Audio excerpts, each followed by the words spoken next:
Bonjour et bienvenue pour cette nouvelle vidéo. Je suis Vanessa Dabar-Rémignon et je suis experte en reconversion professionnelle et entrepreneuriat et je suis la fondatrice de Vanessa Rémignon Coaching. Aujourd'hui, on va aborder le thème des relations toxiques et plus particulièrement, je vais t'aider à identifier 4 profils de managers toxiques. Mais avant qu'on entre plus dans le détail, je voudrais t'inviter à me rejoindre pour un événement que j'offre le 7 et le 9 décembre prochain. Pendant 3 jours, je vais te donner des clés essentielles pour que tu puisses mener à bien ta réflexion dans ton envie de reconversion professionnelle et surtout de comment découvrir ta raison d'être. Pour ce faire, je t'invite juste à cliquer sur le lien qui se trouve en dessous de la vidéo.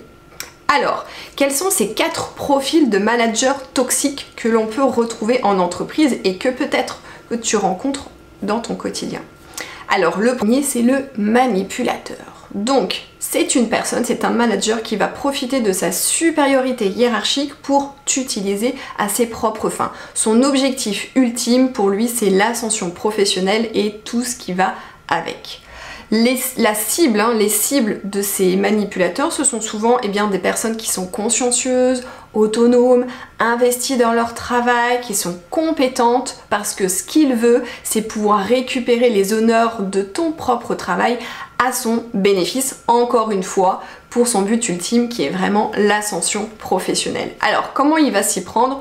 Eh bien, ça va être par le biais de menaces déguisées, de mensonges par omission, de chantage affectif. Donc, on est vraiment dans de la manipulation.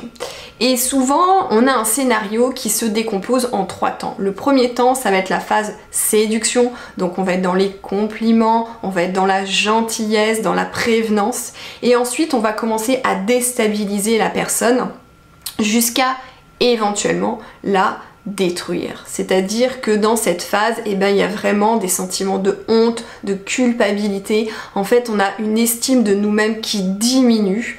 Et quand on est vraiment dans cette phase-là, la seule chose à faire quand on est face à ces gens-là, vraiment, c'est de fuir et de demander de l'aide.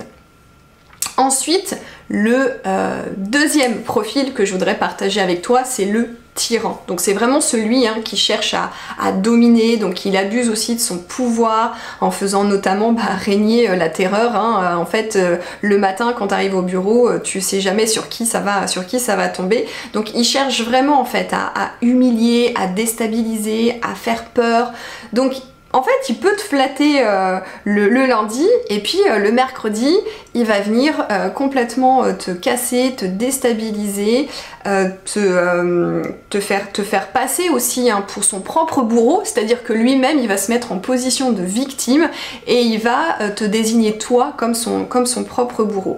Donc en fait, ici, quel est le comportement à adopter? Eh bien, ça va être d'en dire le moins possible. En fait, face à ces personnes-là qui sont tyranniques, il ne faut pas rentrer dans une relation émotionnelle. Et il faut que toi aussi, dans ta relation avec lui, il faut vraiment que tu sois dans une stabilité émotionnelle. Il faut vraiment rester factuel et le plus neutre possible, même si effectivement les mots prononcés peuvent être blessants. Ça va être important de rester dans cette neutralité-là.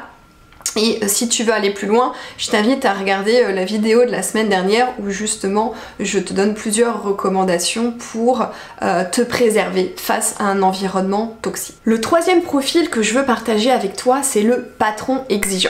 Alors, tu vas me dire, oui, un patron exigeant, c'est un peu normal. Effectivement, on pourrait croire que c'est un pléonasme. Mais ici, je vais aller plus loin. Quand je parle de patron exigeant, c'est vraiment celui qui va être dans l'exigence à l'extrême, qui a des exigences excessives, qui peut du coup, à la longue, te conduire tout simplement droit à la dépression. C'est par exemple celui qui va te demander de refaire un document 20 fois parce que la virgule, elle n'est pas au bon endroit ou qu'il fallait mettre un point ou 2 petits points. Ça va être cette personne qui va te demander de partir en déplacement pendant 2 jours alors que sur ton bureau tu as une pile de dossiers, que cette personne sait parfaitement que tu es sous l'eau. Donc c'est vraiment ça en fait, ce patron exigeant, il va vraiment te pousser dans du dépassement en fait, vraiment te pousser au-delà de tes propres limites Et souvent, face à ces personnes-là, eh bien, on retrouve des démissions, des burn-out, des dépressions.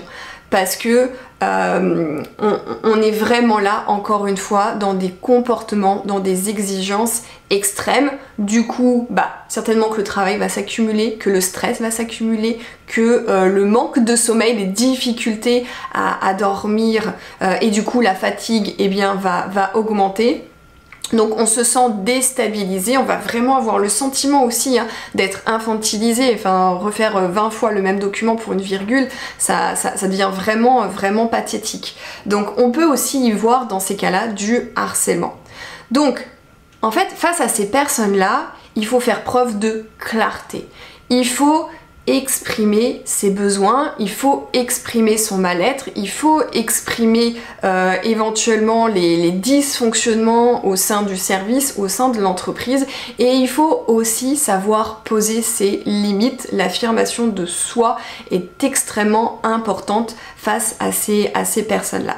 Et maintenant, le quatrième profil de manager toxique que l'on peut rencontrer en entreprise, en fait, c'est le manager petit chef. C'est le chevaillon, celui en fait qui se retrouve propulsé à un poste de manager, soit parce que il a le pédigré, c'est-à-dire qu'il a le bon diplôme qui va avec le poste, ou parce que il a une certaine expérience et qu'il est considéré comme étant un bon élément, qu'il a assuré de bons et loyaux services.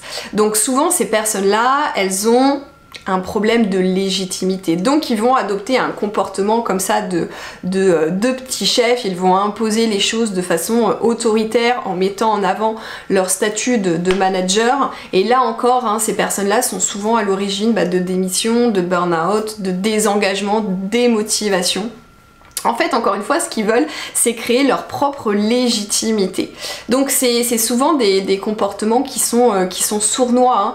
C'est aussi souvent des personnes en fait qui sont propulsées dans ces postes-là, mais qui n'ont pas le savoir-être.